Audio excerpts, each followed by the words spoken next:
চাউল ধোয়ার পরে চাউল ধোয়ার পানি ভুলেও ফেলে দেবেন না। চাউল ধোয়ার পানির সঙ্গে কয়েকটা উপাদান মিশিয়ে এমন একটি ম্যাজিক্যাল রেমেডি বানিয়ে ফেলুন, যেটি লাগানোর সঙ্গে সঙ্গে আপনার মুখে সমস্ত মেস্তা দূর হয়ে যাবে। এটি যে শুধু আপনার মুখের মেস্তা দূর করবে তা কিন্তু না, তার সঙ্গে সঙ্গে রোদে পোড়া কালো দাগ, ব্রণের কালো দাগ সহ ত্বকের সকল কালো দাগ দূর করে দিবে। এই রেমেডি লাগানোর সঙ্গে সঙ্গে মুখের থেকে মেস্তার দাগ সহ সকল দাগ উধাও হয়ে যাবে। এটি লাগালে যে শুধু মেস্তার দাগ দূর হবে তা কিন্তু না, তার সঙ্গে সঙ্গে আপনার ত্বকটাও কিন্তু অনেক বেশি পরিমাণে ফর্সা করবে।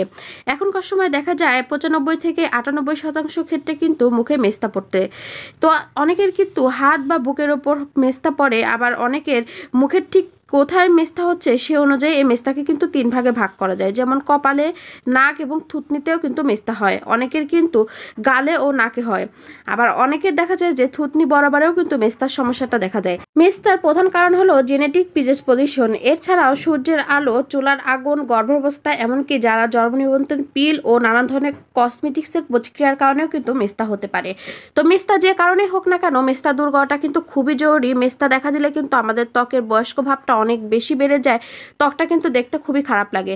এইসব কথা মাথায় রেখে আজ কিন্তু আপনাদের মাঝে আমি ঘরোয়া একটা উপায়ে মেস্তা দূর করার ভিডিও নিয়ে চলে এসেছি। এই রেমেডিটি বানাতে কিন্তু আলাদা করে আপনাকে কিছুই কিনে আনতে হবে না, বাসায় পাওয়া যায় এমন কিছু উপাদান দিয়ে কিন্তু আপনারা এই রেমেডিটি বানিয়ে ফেলতে পারবেন। তো এখানে দেখতে পাচ্ছেন আমি কিন্তু চাল ধোয়ার পানি নিয়ে নিয়েছিলাম, আর এই পানি থেকে কিন্তু কিছুটা পরিমাণে পানি আমি ছোট্ট একটা বাটিতে নিয়ে নিয়েছি। চাউল ধোয়ার পানিটা কিন্তু আমাদের ত্বকের জন্য খুবই উপকারী। যাদের ত্বকের উপরিভাগে অনেক বেশি পরিমাণে ময়লা হয়ে গিয়েছে, তারা যদি নিয়মিত চাউল ধোয়ার পানি দিয়ে মুখটা পরিষ্কার করেন, সেই ময়লাটা দূর হয়ে যাবে। তাছাড়াও যাদের ত্বকটা অতিরিক্ত পরিমাণে রুক্ষ হয়ে গিয়েছে, সেই রুক্ষ ভাব দূর করতে কিন্তু চাউল ধোয়ার পানিটা অনেক ভালো কাজ করে। এরপরে এর মধ্যে যে জিনিসটি দিয়ে দিব সেটি হলো আটা। এখানে কিন্তু আমি প্রায় 1 চামচের মতো আটা নিয়ে নিয়েছি। আর আটা নেওয়ার পরে যেটি করতে হবে, আমি যে আগে থেকে চাউল ধোয়ার পানিটা রেখে দিয়েছিলাম সেটির সঙ্গে কিন্তু ভালো করে মিশিয়ে নিতে হবে। আটা কিন্তু আমাদের ত্বকের উপরিভাগ থেকে ময়লা দূর করতে সাহায্য করে। তার সঙ্গে সঙ্গে যাদের ত্বকটা অনেক বেশি পরিমাণে অয়েলি, সেই ত্বকের জন্য কিন্তু আটা খুবই উপকারী। আটা নিয়মিত মাখার ফলে ত্বকে সে অয়েলি ভাব দূর হবে, তার সঙ্গে সঙ্গে ত্বকের অতিরিক্ত ময়লা সেগুলো দূর করে ত্বকটা অনেক বেশি পরিমাণে ফর্সা করবে। তাছাড়াও যে কোনো দাগ দূর করতে এগুলা যদি একসঙ্গে মিশান এবং সেটা মুখে লাগান, সেক্ষেত্রে কিন্তু যে কোনো দাগ খুব সহজে দূর হয়ে যাবে। তো এখানে কিন্তু আমি 1 চামচ পরিমাণে আটা দিয়ে দিয়েছি, আর আটা দেওয়ার পরে কিন্তু আমি ভালো করে গুলিয়ে মিশিয়ে নিচ্ছি। অবশ্যই কিন্তু ভালো করে নেড়ে চেড়ে তারপর মিশিয়ে নিতে হবে, যাতে করে যে আটাগুলো আমরা এখানে দিয়ে দিয়েছি সেই আটাগুলো যেন দলা পাকিয়ে না থাকে। আটাগুলো দলা পাকিয়ে থাকলে কিন্তু সেই রেমেডিটা কার্যকারিতা কখনোই পাবে না। তো এই পর্যায়ে দেখতে পাচ্ছেন আমি একটু হাতে নিয়ে দেখছি এই ব্যাটারটা কিন্তু এখনও অনেকটা পরিমাণে নরম হয়ে গেছে। তো সেক্ষেত্রে কিন্তু আমি আর 1 চামচের মতো এখানে আটা দিয়ে দিয়েছি। আটা দেওয়ার পরে কিন্তু আবার ভালো করে মিশিয়ে নিতে হবে। এটি যত সময় না পর্যন্ত একটা ক্রিমি ক্রিমি ভাব আসবে বা পর্যাপ্ত পরিমাণে টাইট না হবে, সে তো সময় পর্যন্ত কিন্তু এটি নেড়ে মিশিয়ে নিতে হবে। তো এই পর্যায়ে আরেকটু আটা দেওয়ার পরে কিন্তু আমি ভালো করে নেড়ে মিশিয়ে নেওয়ার পরে এর মধ্যে কিন্তু আরেকটু উপাদান আমি দিয়ে দেবো। সেই উপাদানটা কিন্তু সবসময় আমাদের ঘরে পাওয়া যায়, আর তাছাড়া সেই উপাদানটা কিন্তু আমাদের ত্বকের জন্য খুবই উপকারী। আসলে আমাদের বাসায় এমন কিছু জিনিস পাওয়া যায়, সেটি যদি আমরা সঠিক ব্যবহার করি তাহলে ত্বকের কিন্তু অনেক কঠিন কঠিন সমস্যা খুব সহজে আমরা দূর করে ফেলতে পারবো। আসলে সেটার সঠিক ব্যবহার না জানার ফলে কিন্তু অনেক উপকারী জিনিসও আমরা ফেলনা হিসেবে রেখে দিই। তো এই পর্যায়ে কিন্তু দেখতে পাচ্ছেন এটি কিন্তু একটা ক্রিমের শেপ চলে এসেছে। এরপরে এর মধ্যে যে জিনিসটি দিয়ে দিব সেটি হলো গ্লিসারিন। গ্লিসারিন কিন্তু আমাদের ত্বকের আর্দ্রতা স্তর বজায় রাখতে খুব ভালো কাজ করে। তাছাড়াও এটি কিন্তু কোনো ক্ষতি করে না ত্বকের। আবার অনেক সময় দেখা যায় যে তেল এবং ময়লা দূর করতে কিন্তু সহায়তা করে, অর্থাৎ এটি ত্বকের উপরিভাগ থেকে যে কোনো ধরনের তেল বা যাদের অনেক বেশি অয়েলি স্কিন তাদের ক্ষেত্রে কিন্তু এটি খুব ভালো কাজ করবে। আবার যাদের ত্বকটা অনেক বেশি পরিমাণে রুক্ষ হয়ে গিয়েছে সেক্ষেত্রে কিন্তু সেটি সফট করতে অনেক ভালো কাজ করবে। গ্লিসারিন যে শুধু আমাদের ত্বকের উপরিভাগ থেকে ময়লা দূর করে তা কিন্তু না, এটি কিন্তু নিয়মিত ব্যবহার করলে ত্বকটা কিন্তু অনেক বেশি পরিমাণে ফর্সা হবে। আর যেহেতু সামনে শীত চলে আসছে, তো শীতের সময় কিন্তু ত্বকের একটু বাড়তি যত্ন প্রয়োজন। সেক্ষেত্রে যদি গ্লিসারিন নিয়মিত ব্যবহার করেন তাহলে কিন্তু আপনার ত্বকের রুক্ষ ভাবগুলো একদম চলে যাবে।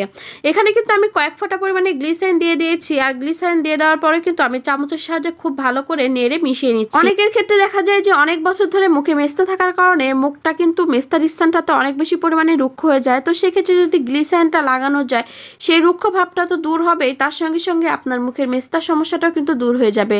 মেস্তার সমস্যা দূর করতে কিন্তু অনেকেই বাজার থেকে নানান ধরনের ক্রিম কিনে ব্যবহার করে, কিন্তু সেটি ব্যবহার করেও কিন্তু পর্যাপ্ত পরিমাণে উপকার পায় না। ঘরোয়া এই রেমেডিটি ব্যবহার করুন, আপনার মুখের সমস্ত মেস্তা দূর হয়ে যাবে। তো এই পর্যায়ে কিন্তু এর মধ্যে আরও একটি জিনিস দিয়ে দিব, সেটি হলো নারকেল তেল। এখানে কিন্তু আপনারা যে কোনো কোম্পানির সাদা কালারের বা অতিরিক্ত গন্ধ ছাড়া যে নারকেল তেলটা আছে সেটি কিন্তু দিয়ে দিতে পারেন, অথবা আপনাদের হাতের নাগালে যদি খাঁটি নারকেল তেলটা থাকে সেক্ষেত্রে কিন্তু অবশ্যই খাঁটি নারকেল তেলটা এখানে দিয়ে দিবেন। আর খাঁটি নারকেল তেল যদি না থাকে সেক্ষেত্রে কিন্তু আপনারা এখানে নারকেলের দুধটাও ব্যবহার করতে পারেন। অনেকের মনে প্রশ্ন জাগতে পারে নারকেলের দুধটা কি।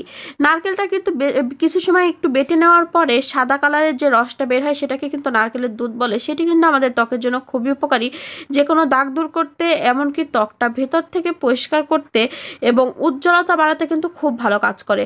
অনেক সময় দেখা যায় যে অনেকে ফর্সা হওয়ার পরও কিন্তু ত্বকের মলিনতা এসে যায়, ত্বকটা দেখতে কিন্তু খুবই বাজে লাগে। তো সেক্ষেত্রে যদি এরকম রেমেডি বানিয়ে যদি মুখে ব্যবহার করেন, আপনার মুখ থেকে সকল সমস্যা দূর হবে। তার সঙ্গে সঙ্গে যাদের মুখে কালো দাগছোপ পড়ে গিয়েছে সেই সমস্যাগুলোও কিন্তু দূর হয়ে যাবে।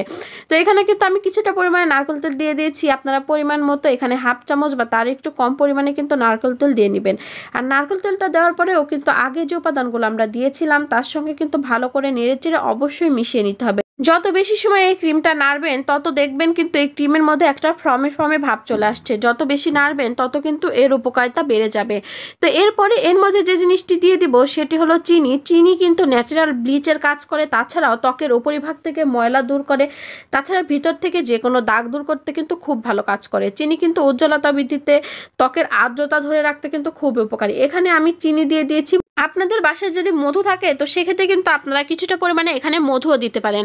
তো এখানে কিন্তু আমি মোটা দানার চিনিটা ব্যবহার করেছি, আপনারা চাইলে কিন্তু চিনির পাউডারটাও এখানে দিয়ে দিতে পারেন, অথবা মোটা দানার চিনি যদি দেন তো সেক্ষেত্রে কিন্তু একটু বেশি সময় নেড়ে গলিয়ে নিতে হবে। আপনাদের বাসায় যদি চিনির পাউডারটা না থাকে সেক্ষেত্রে কিন্তু আপনারা চিনিটা কিছুটু গুঁড়া করে নিতে পারেন, সেক্ষেত্রে কিন্তু চিনির পাউডারটা তৈরি হয়ে যাবে। তো এখানে কিন্তু আমি চিনি দেওয়া হয়ে গিয়েছে, চিনি দেওয়ার পরে কিন্তু আমি কিছু সময় নেড়ে মিশিয়ে নিয়েছি। এরপরে এর মধ্যে যে জিনিসটি দিয়ে দিব সেটি কিন্তু মেস্তা দূর করতে খুব সাহায্য করে, সেটি হলো আলু। আলু যেমন আমাদের ত্বকের উজ্জ্বলতা বৃদ্ধিতে সাহায্য করে, তেমনি কিন্তু মেস্তার দাগ দূর করতে খুব ভালো কাজ করে। নিয়মিত আলু ব্যবহার করার ফলে মুখের উপরিভাগ থেকে যে শুধু কালো দাগগুলো দূর হয়ে যাবে তা কিন্তু না, মুখটা কিন্তু অনেক বেশি পরিমাণে ফর্সা এবং উজ্জ্বল করবে।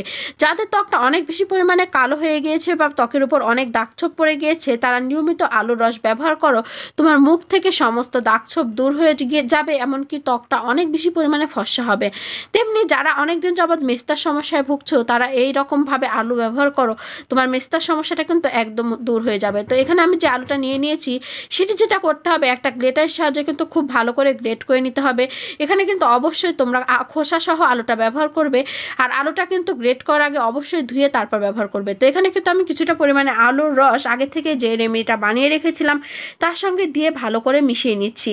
সবগুলো উপাদান কিন্তু আগেই বলেছি ভালো করে মিশিয়ে নেওয়াটা খুবই জরুরি। ভালো করে যদি উপাদানগুলো না মিশে যায় সে উপাদান কিন্তু কখনোই 100% কার্যকারিতা পায় না। আলুর রস যে শুধু ত্বক ফর্সা করতে সাহায্য করে তা কিন্তু না, চোখের নিচে যাদের অনেক বেশি পরিমাণে কালো দাগ পড়ে গেছে সেটি দূর করতে কিন্তু আলুর রস খুব ভালো কাজ করে। তো এ পর্যায়ে এর মধ্যে যে জিনিসটি দিয়ে দিতে হবে সেটি হলো তিলের তেল। এখানে কিন্তু আমি তিলের তেলটা ব্যবহার করেছি। তোমাদের বাসায় যদি তিলের তেলটা না থাকে তো এখানে কিন্তু তোমরা কালো কালারের যে তিলটা আছে সেই তিলটা কিন্তু কিছুটা পরিমাণে বেটেও ব্যবহার করতে পারো। তো এখানে আমি কিন্তু প্রায় 1 চামচের মতো তিল দিয়ে ভালো করে মিশিয়ে নিয়েছি। এই পর্যায়ে কিন্তু আমাদের এই রেমেডিটা একদম তৈরি হয়ে গিয়েছে। এবার এর ব্যবহার বিধি কিন্তু আমি তোমাদেরকে বলে দেব, এটি কিভাবে ব্যবহার করবে এবং কতদিন ব্যবহার করলে 100% রেজাল্ট পাবে সেই পদ্ধতি কিন্তু আমি আপনাদেরকে বলে দেব। তো এখানে আমি আগে থেকে যে রেমেডিটা রেডি করে নিয়েছি, এটি যেভাবে ব্যবহার করতে হবে, প্রথমে আপনার মুখটা ভালো করে পরিষ্কার করে নিতে হবে। মুখটা ভালো করে পরিষ্কার করে নিয়ে মুখটা কিন্তু ভালো করে শুকিয়ে নিতে হবে, আর মুখটা কিন্তু অবশ্যই হালকা কুসুম গরম পানি দিয়ে পরিষ্কার করে নিতে হবে। এরপরে যে রেমেডিটা আমরা বানিয়ে রেখেছি সেটি পুরা মুখে এভাবে লাগিয়ে রাখতে হবে। আমি ঠিক হাতের উপর যেভাবে দেখিয়ে দিচ্ছি তোমরা সেমভাবে কিন্তু মুখের উপর এই কাজটা করে নেবে। খুবই আলতো হাতে কিন্তু পুরা মুখে এভাবে মাসাজ করে নিতে হবে। এতে যে উপাদানগুলো দেওয়া আছে সবগুলাই কিন্তু আমাদের ত্বকের জন্য খুব উপকারী। তো এটি যদি পুরা মুখে লাগানো যায় এটি কিন্তু মুখের কোনো ক্ষতি করবে না, বরঞ্চ মুখটা অনেক বেশি পরিমাণে ফর্সা করবে এবং মুখের সকল সমস্যা দূর করবে। আর তোমার যে স্থানটাতে মেস্তার সমস্যা হয়েছে সেই স্থানটাতে কিন্তু এই রেমেডিটা একটু বেশি করে লাগিয়ে রাখবে, আর পুরা মুখে কিন্তু এরকম হালকা করে প্রলেপ দিয়ে রাখবে। থাকবে। তোমরা চাইলে কিন্তু এই রেমেডিটা সংরক্ষণ করে ফ্রিজে রেখে ব্যবহার করতে পারবে। তো এইভাবে যদি তোমরা সপ্তাহে 2 থেকে 3 দিন ব্যবহার করো, দেখবে তোমাদের মুখের মেস্তার দাগ সহ সকল দাগ দূর হয়ে যাবে। তার সঙ্গে সঙ্গে মুখটা কিন্তু অনেক বেশি পরিমাণে ফর্সা করবে। এই রেমেডিটা কিন্তু অবশ্যই বাসায় একবার হলেও ব্যবহার করবেন, সকল মেস্তার দাগ সহ মেস্তার চিরতরে দূর হয়ে যাবে।